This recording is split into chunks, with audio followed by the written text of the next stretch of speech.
Jeudi 25 janvier 2024, solennité de Saint Paul apôtre. À la messe, l'officiant du jour commentant le livre des Actes des Apôtres relatif à la conversion de Saint Paul révolte mon âme. Et à aucun fait que je m'adresse, je reçois désormais de créer, enregistrer et mettre sur les ondes une capsule intitulée « Foutaise théologique ». Pour la première de cette capsule numéro 1, le titre c'est « Doctrine fausse de l'Église catholique de la gratuité de la grâce ». Au cours de son homélie, l'officiant a osé dire que Dieu fait grâce à qui il veut. Et il ose donc justifier ses propos en disant que Paul, alors appelé Saul, a été un malfaiteur qui a tué des chrétiens. Et pourtant, Dieu lui a fait grâce à travers Jésus-Christ qu'il a visité sur le chemin de Damas. Je voudrais m'inscrire en fait et dire que c'est une foutaise théologique que de dire que Saul est un assassin.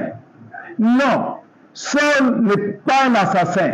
Saul se trompait de bonne foi et il a vu lui-même, en poursuivant tous ces hommes et toutes ces femmes qui commettaient le blasphème, de dire que Jésus est le Fils de Dieu.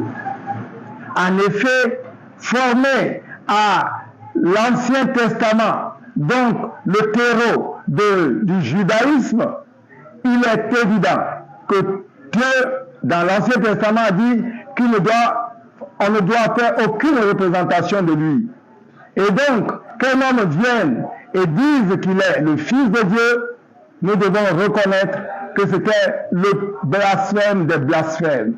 Et donc, le judaïsme a attaqué ces nouveaux disciples de cette hérésie, et donc, en tuant les chrétiens, en les faisant arrêter, Saul était convaincu dans son fort intérieur de servir Yahvé Sabaoth, le Dieu de ses pères. Et donc, considérant en effet que dans son âme, il se trompait de très bonne foi, le Seigneur Jésus lui a fait cette grâce de se montrer à lui. Dire donc que de cela la grâce est gratuite est une foutaise théologique. Parce qu'à la vérité, l'homme que le Seigneur choisit présente toujours en son âme une disposition.